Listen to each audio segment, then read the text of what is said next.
We're in Business 140, online with Professor Joe Lane, Chapter 10, Protecting Your Property, and also talking about liability.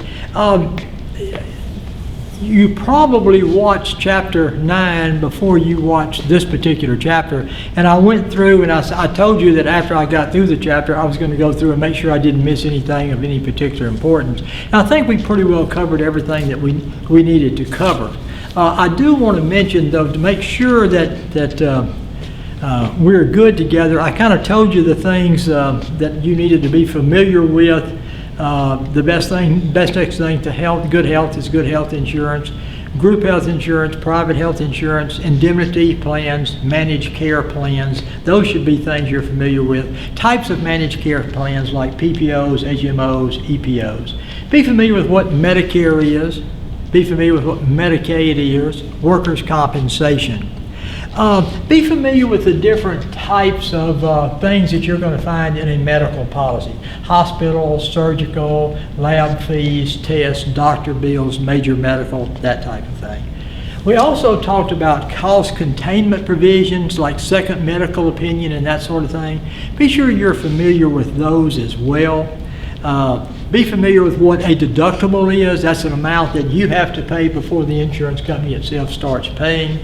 And then disability income insurance, where you can buy insurance that will help supplement wages that you have lost. And you can buy an amount depending on whatever the premium you want to pay.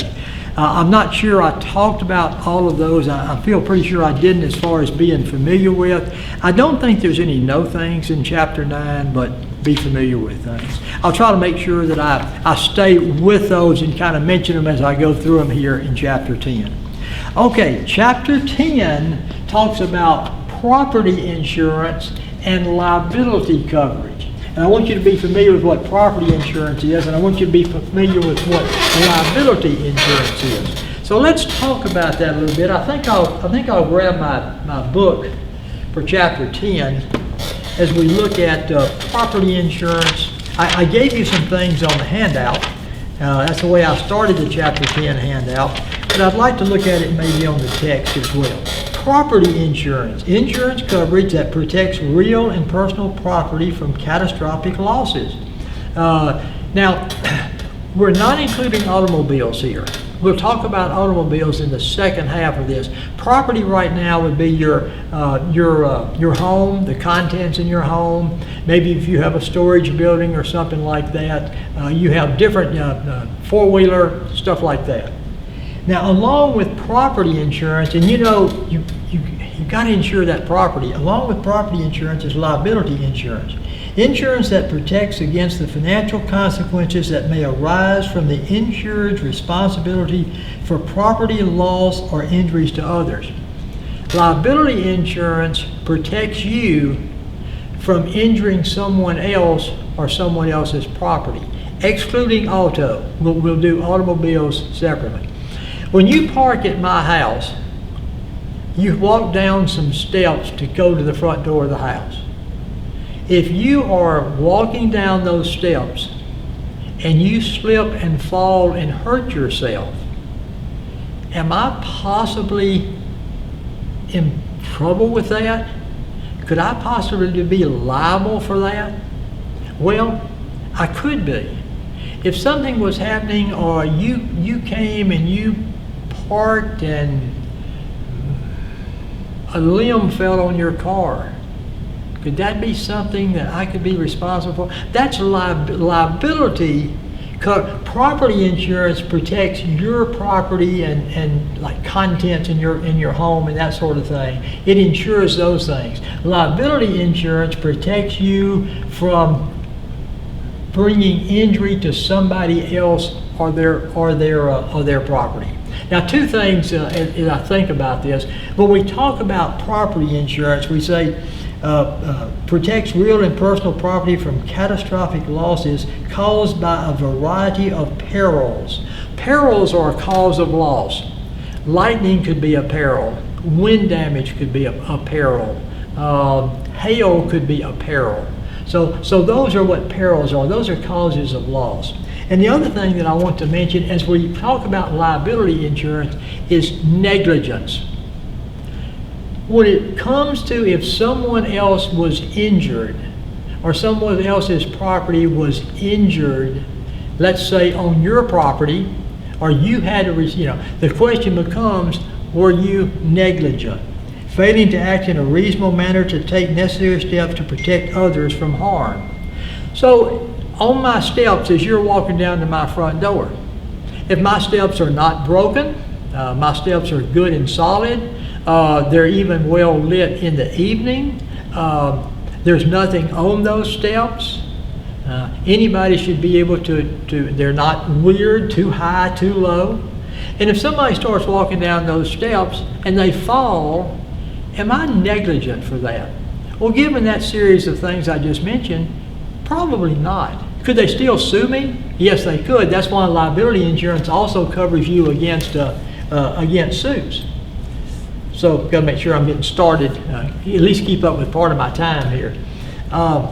So, negligence, or if you're going to be found guilty, so forth, of injuring someone or injuring somebody's property, they're going to have to prove negligence. But you can still be sued, and even if you're not proven negligent, you've got some expenses there, court expenses and that sort of thing. That's what liability coverage can. That's what liability coverage takes care of. Okay, let's go back to my notes. Those things were on my notes, just a whole lot better the way I did. The principle of indemnity. Now, I want you to know what negligence, I'm sorry. I want you to be familiar with what negligence is. I want you to be familiar with liability insurance. I want you to be familiar with property insurance. But I want you to know the principle of indemnity. The principle of indemnity says this: you cannot receive proceeds from your insurance company for greater than your economic loss. You have a home right here, and let's just say your home is worth $200,000. And we haven't gotten into all the bells and whistles and all the, but let's just take it straight here. We'll talk about co-insurance and stuff later. But right now, let's just take this at face value. So you say, hey, you know what? I'm going to get me 3 policies. Policy number 1, policy number 2, policy number 3. And I'm going to insure my $200,000 home with 3 companies. So just to be safe, if my home ever burns down, I'm going to get $200,000, $400,000, $600,000. It may be a good idea if my home did burn down. Well, the principle of indemnity says you cannot be reimbursed for more than your economic loss. So let's say for some dumb reason you bought 3 insurance policies on your home and you had a $200,000 loss. They are going to share in that in proportion to their particular policies that they have with you. So the total that you'll be reimbursed will be $200,000. Okay, that's the principle. That's a no. Make sure you know the principle. You can't make money off of. You don't want to lose your wealth. At the same time, insurance is not a way to increase your wealth. It's to protect your wealth. That's the idea. All right. I mentioned when we went through this 2 things. This home, I guess I might as well put this house back up here. This home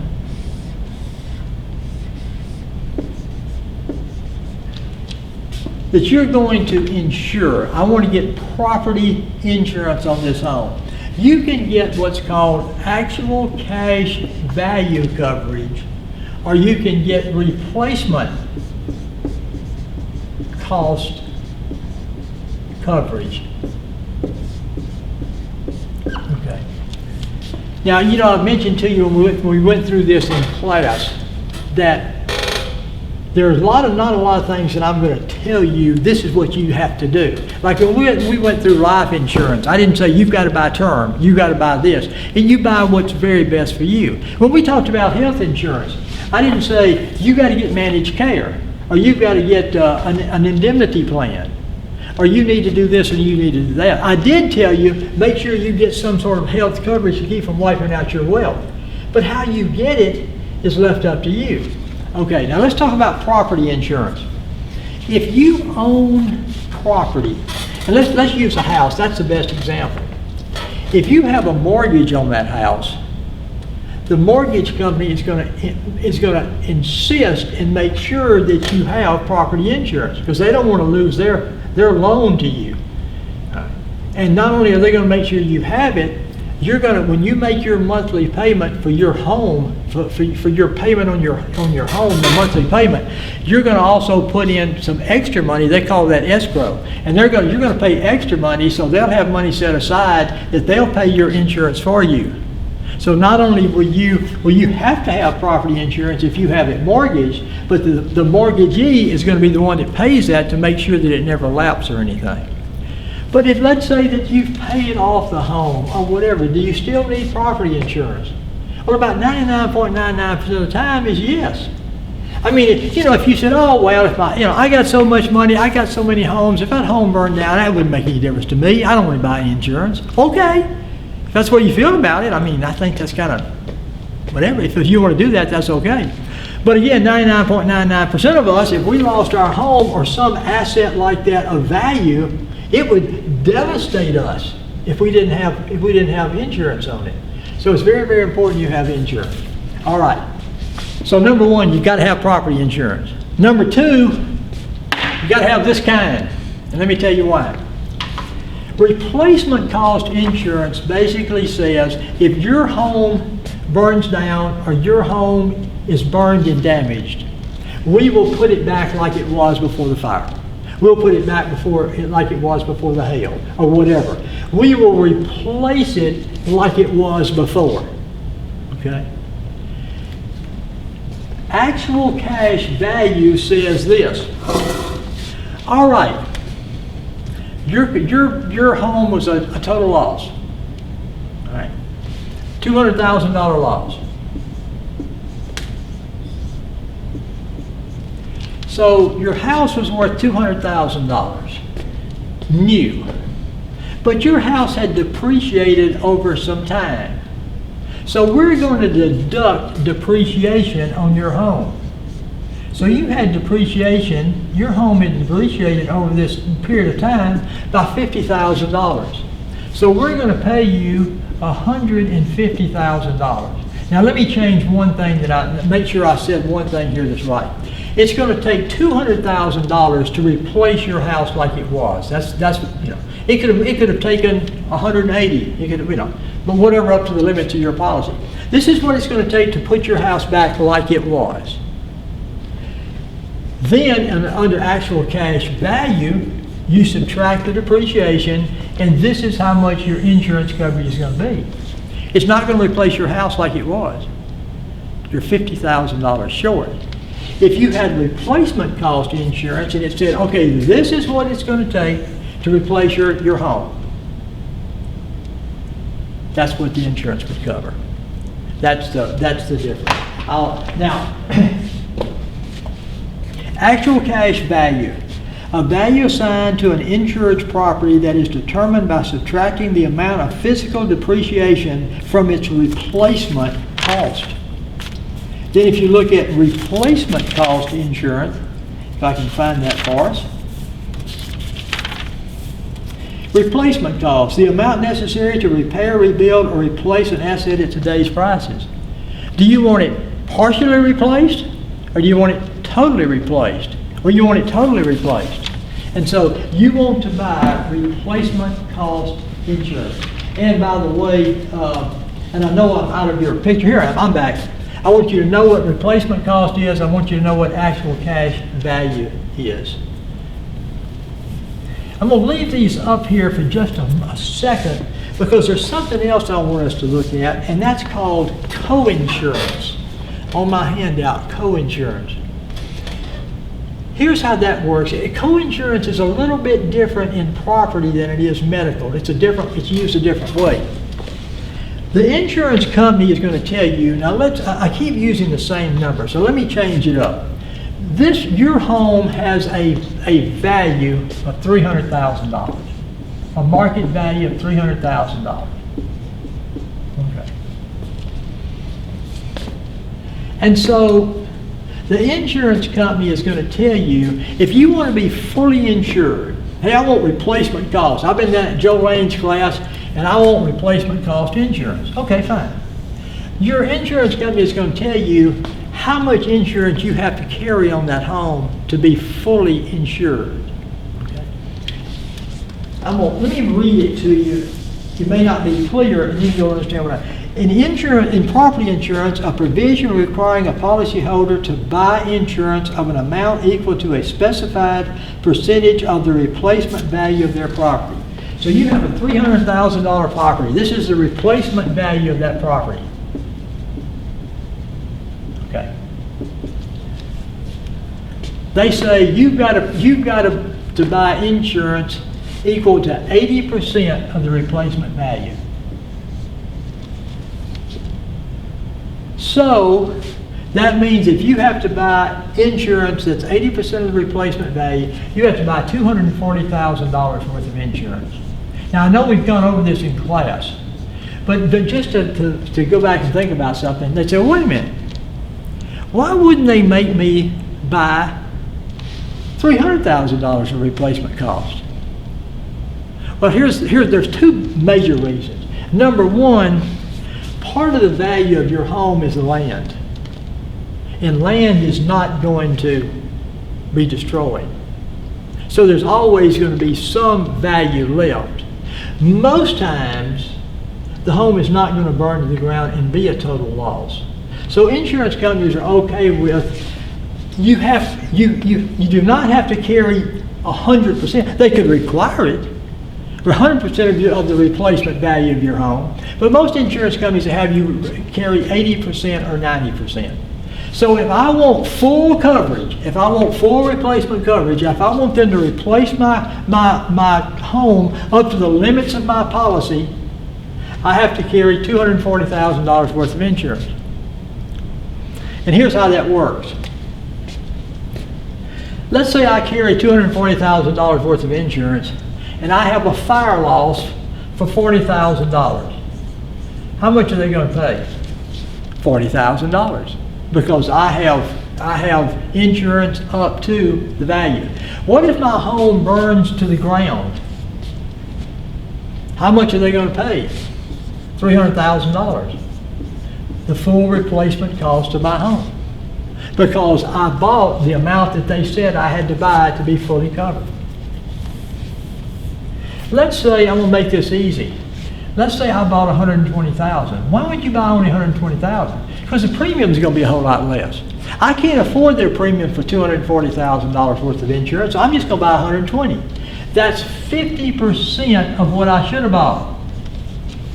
If I have a $40,000 loss, how much are they going to pay? They're going to pay $20,000.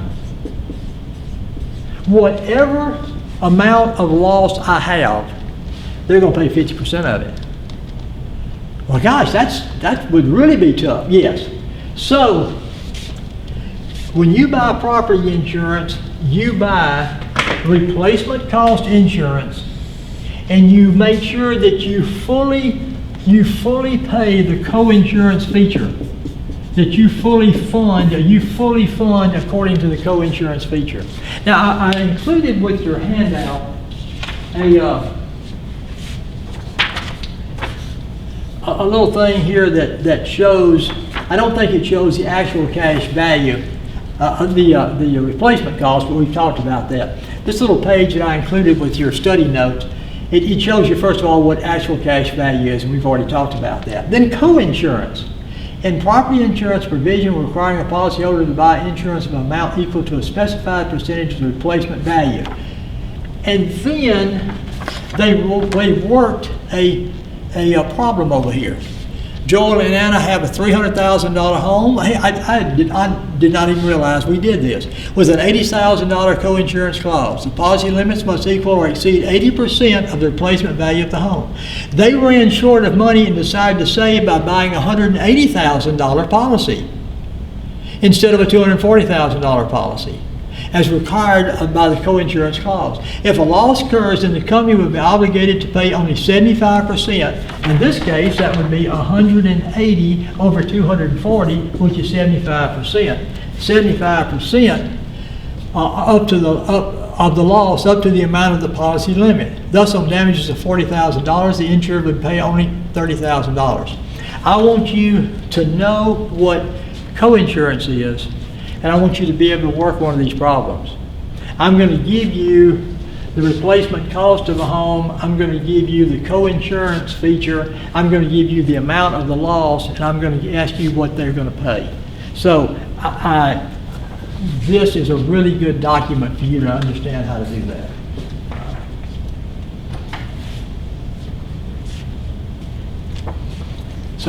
So we've got to be familiar with property insurance and liability insurance. We've got to be familiar with negligence.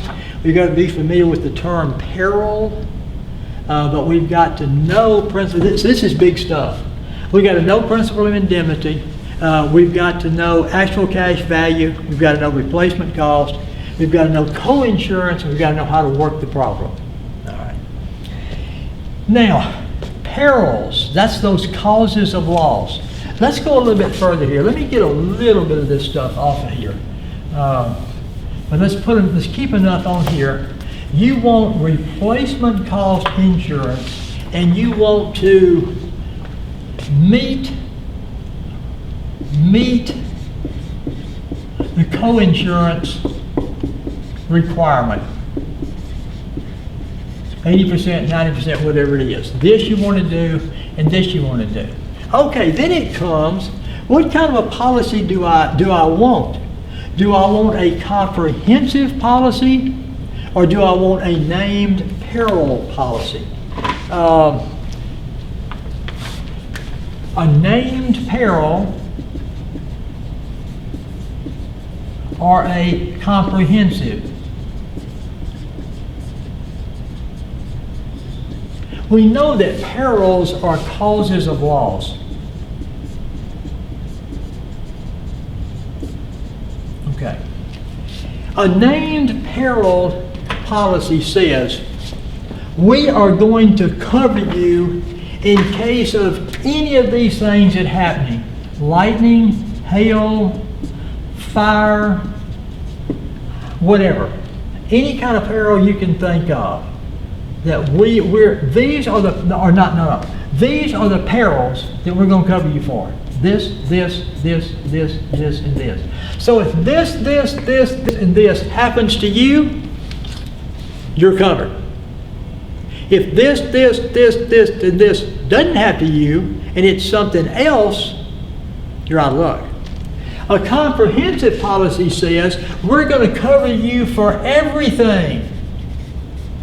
Everything, every peril except, and then they may list the except: acts of war, earthquake,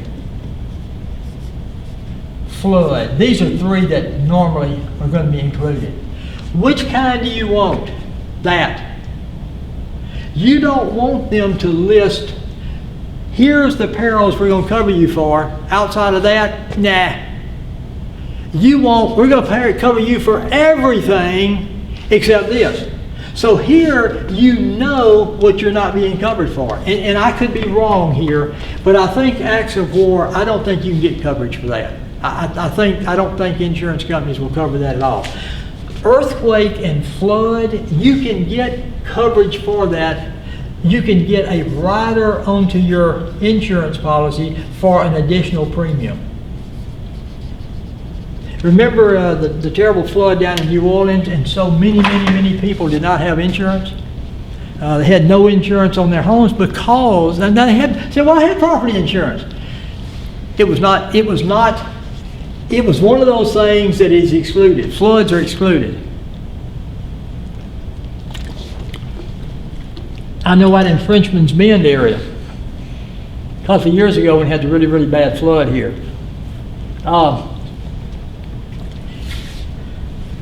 Those people had property insurance, and they were above like the 1,000-year floodplain or whatever. It had never flooded there before, but it did flood. So So if they didn't have flood insurance, they didn't have insurance. So I guess my thing is, what do you buy? You do not buy named peril. You buy comprehensive.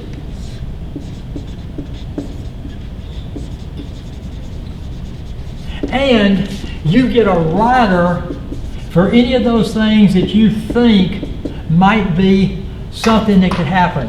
I almost always would recommend flood. You might want to recommend earthquake. They're not that much more expensive normally. Flood may be a little bit because of the area we're in. But I think you would be really, definitely get comprehensive. That's a no-brainer. But then make sure, I'm going to run out of here, I'm going to run away from you here for a minute, and then I'll be back. Okay. Make sure that you put a rider on it, anything else that you feel like that you might need. Okay. Factors affecting homeowner cost or insurance cost. Let's look at those. What are some things that can affect the cost of your property insurance? Co-insurance, we've done that. Comprehensive name peril, we want that. The type of structure. A brick structure is going to be less expensive to insure than my house. My house is an A-frame, which means my house is mostly wood. My house is mostly a roof. You know, that's what A-frames are. So the type of structure. Your credit score. Strange as it can be, sometimes your credit score can actually, it just tells you some things about you, and that can affect the cost of your insurance. The location of your home. If your home is in Tornado Alley, if your home is on the Gulf Coast, if your home is in an area that's prone to flood, it's going to cost more for your insurance. Other factors that can cause cause your insurance to be higher. Swimming pool, more liability. More liability. Trampoline, same thing. Friend comes over, jumps on the trampoline, breaks their arm. Did you have supervision? Did you have it level? Negligence. Large dog. If you have a pit bull, or you have a couple of pit bulls, or if you have a Chihuahua that knows Taekwondo, could that cost you your insurance to be more expensive? The answer to that, let me get back over here, either get maybe all of me or none of me in this picture, that could be a factor. So there are things like that that could cause your insurance to be more expensive. Now another thing that I had on my handout here for property is a personal property floater. If you're looking at my handout, you're going to take a minute to find it, but personal property floater. Let me see what that is. An insurance endorsement. This is like another one of those riders. Or policy providing either blanket or scheduled coverage of expensive personal property not adequately covered in a standard homeowner policy. Okay, so now what in the world is that going to be? Well, let me kind of talk about what that is. When you buy property insurance on your home, based on how much you insure your home for, your contents are also insured for a proportion of that, which normally is going to cover normal things within your home. But what if you have a grand piano in there? What if you have a very expensive coin collection in there? What if you've got some things in there that are very, very expensive? Well, your normal property insurance contents coverage is probably not going to cover it. So you can get a personal property floater to cover that as well. Okay, that's property. That's property. Now, let's get the second half of this chapter, maybe a little faster than the first half. Automobile coverage. Is that important? Of course. Of course. So we're going to be looking at automobile coverage. We're going to be looking at covering your automobile. We're also going to be looking and the people in your automobile, and we're going to be looking at other people's automobiles and other people in case there is a collision. So let me get my notes, Let's flip over to, we haven't done, even those, you know, even though have been in class after test 2, I don't think we got to automobiles at all. In your handout, you can see kind of what is included in automobile coverage. Go back. Sorry. I would be familiar with what perils are. I've already mentioned that. I'd be familiar with what comprehensive coverage is versus named peril coverage. And I would be familiar with factors that can affect your homeowner cost. I didn't want to get too far without me mentioning that. Okay, what does an automobile insurance policy look like? I put it on your study guide for you. It really has 4 parts. Liability coverage. Your automobile liability coverage, that covers you if you or your automobile does damage to somebody else or some other property.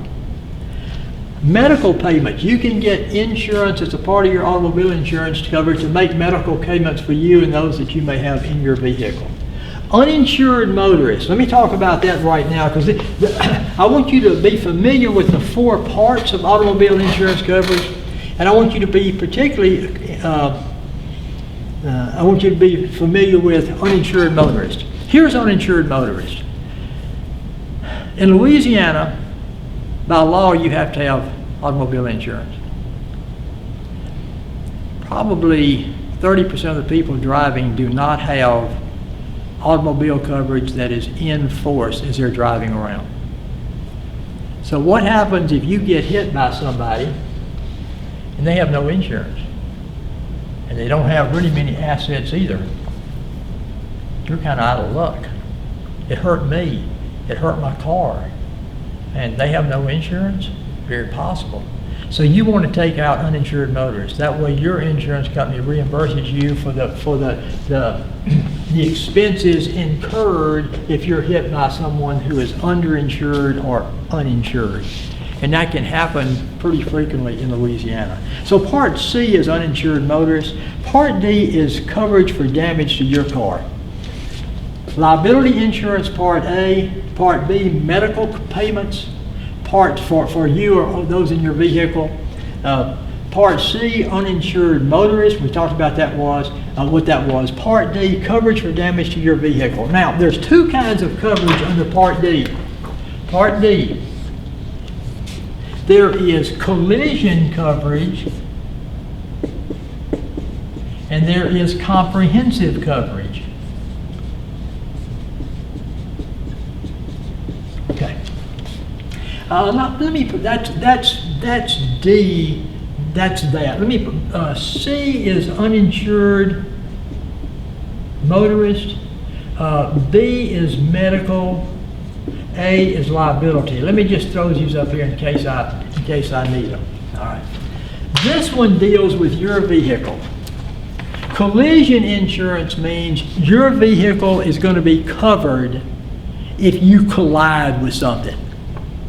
If you have a collision, if you hit a tree, hope you don't hurt yourself, you hit something, your vehicle is going to be covered under collision insurance.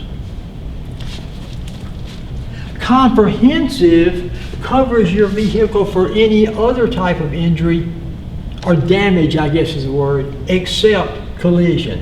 Now, let me read that to you because it takes a moment. It takes a moment to make sure you understand. Collision insurance, automobile insurance that pays for collision damage to an insured's automobile, regardless of who's at fault. Now, let's just stop there. That's a good answer. Comprehensive automobile insurance. Coverage that protects against loss to an insured's automobile caused by any peril, collision.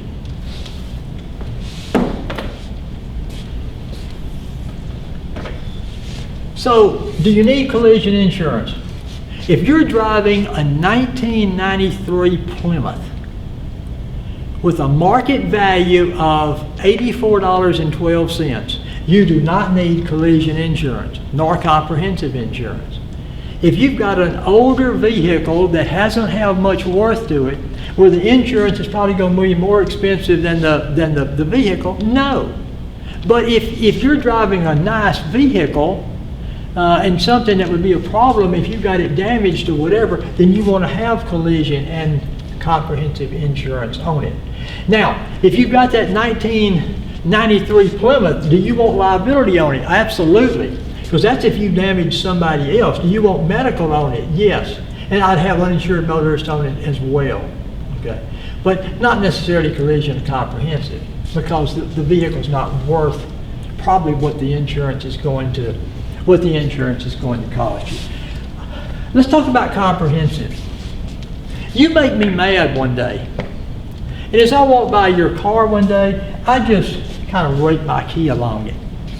I kind of key your vehicle. That's not collision insurance, but it sure is a mess for your car.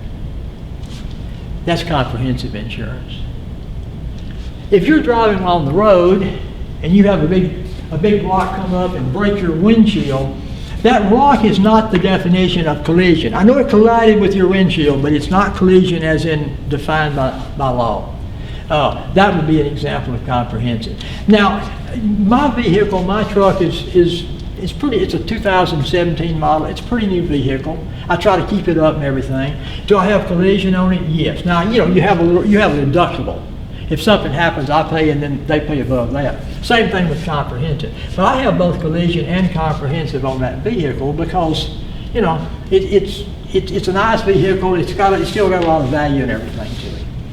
If it was a 1993 Fiat, I probably would. Okay. Automobile insurance premiums. What are some things that determine what your vehicle premium rates are? By the way, the rates in Louisiana are some of the highest rates in the nation. The things that I'm getting ready to mention to you are things for testable purposes that I want you to be familiar with. One of the things that drives up our insurance so high in Louisiana is we are a suit-happy state. We will sue at the drop of a hat. And we got 43 attorneys that's going to tell us how much money they're going to get us. That drives up the cost of our premium too. I'm not saying it's right or wrong. I kind of have a little indigestion with it, but I mean, to a certain extent, I think it's out of hand. But anyway, automobile insurance premiums. Rating territories.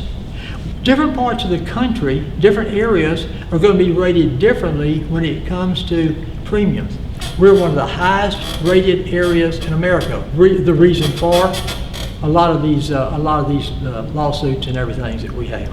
The use of the automobile. If you use the automobile to drive back and forth to school during the week and you drag with it on the weekend, that's going to rate your vehicle up. If you use your automobile and you have 12,000 miles a year you put on it, if you put 75,000 miles a year on your vehicle, which means you do everything almost including sleeping in it, it's going to affect your premium. The driver's personal characteristic. If you are male under the age 25 and unmarried, you're going to be rated up. Why? Because you're totally irresponsible. Now, I know you're not, but in the world of automobile, whoa. All right. So if you want to get your automobile insurance down, get married. Type of automobile. If you're 22 years old, unmarried, and you're driving a Corvette, set aside in your personal financial planning, set aside about as much for your insurance as you do for your car note. Well, maybe not quite that bad, but it's going to be a lot. In your driving record, keeping a clean driving record really helps. And and there are certain things that they will analog safety devices on your vehicle, driver's education, are some things that can bring your insurances down, your automobile insurance down. I mentioned that by law you had to have automobile insurance in Louisiana. Why do you do that? Well, it is the law, and what that's called is financial responsibility laws. So financial responsibility laws say you must have insurance to drive in Louisiana. And some people have made it a mission in life to figure out how they can drive without insurance. And that's why we've got to have uninsured motorists. Okay. All right, let's see. I think that's kind of the main things about automobile insurance. Let me see if there's anything else that we need to chat about.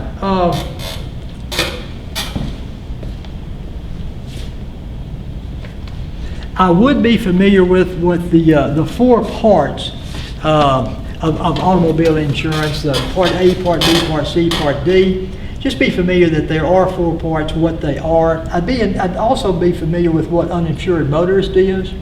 I'd be familiar with what collision insurance is and comprehensive insurance is, kind of the difference between the two. Collision insurance is caused by a collision. It protects your car. Comprehensive insurance protects your car for anything that would not be considered a collision. I would be familiar with some of the things that are used in determining your automobile insurance premium. I'd be familiar with what financial responsibility laws are. So let's see if there's anything else in this chapter that I have missed that might be. There's, I think, one more thing. Let me see if it's one or more. There's one more thing. Let me see if I put it on your handout. Personal liability umbrella policy. Yep. Looking at your handout, personal liability umbrella policy. So what does that mean?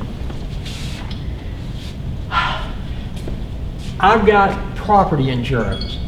A part of my property insurance is liability coverage. Remember, to damage somebody else's property or to damage somebody else. So there's liability as a part of that. I have automobile insurance as a part of my insurance. I have liability coverage there. So let's say I've got, I don't know, I've got $1 million worth of liability coverage when it comes to my property. And I've got I don't know, $250,000 as it relates to my vehicle. I'm just making this up. But what a personal liability umbrella policy is this.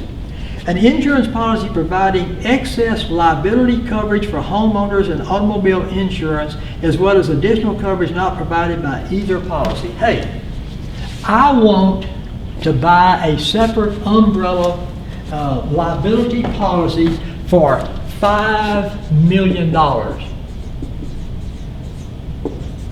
Now, I've got some liability. I've got a good bit of liability in my property. I've got liability as it relates to my automobile, but I want an umbrella of $5 million. So if these other two policies, there's not enough liability coverage in those policies, then if I'm liable for something, I'm covered all the way up to $5 million. That's an umbrella liability policy.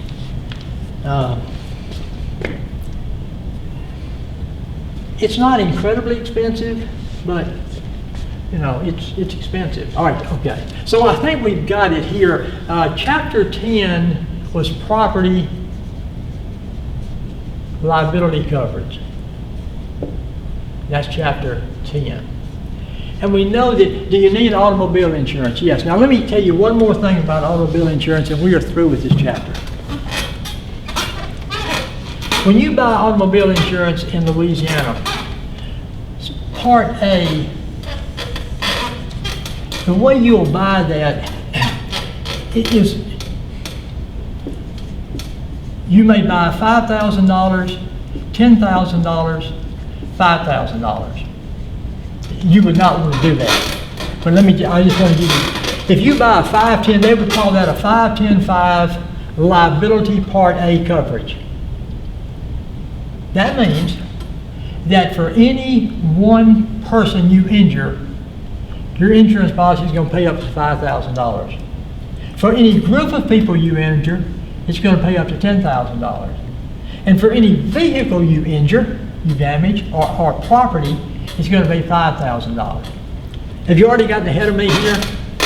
$5,000 on a car? $10,000? $5,000? Would you consider that low? And I honestly, I don't know if you can get 5-10-5 in Louisiana anymore. I just don't know. I know you can get 10-20-10, which is 10,000, 20,000, 10,000. Do I like that better? Well, I like it better than 5-10-5. I like 50, 100, 50, even better. And I probably like 200, 400, 200 or 100, even better. What I'm saying is, this right here is just totally inadequate. So make sure that you have the liability coverage. This is the amount the insurance company will pay if you hurt somebody else or if you hurt somebody else's property. Buy as much of that.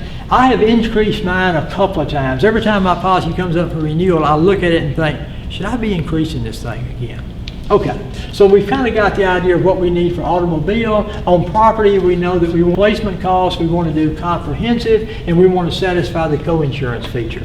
Whew! Okay, that wore me out. That is chapter 10. I'm going to take a short break, take a couple of phone calls. Let the stylist work on me and everything to get me set up again. And I'm going to come back here in a few minutes, and I'm going to do chapter 11 for you. So I have to do the clap for Professor Pierce to say that we are signing off, and then I will see you in chapter 11. Thank you.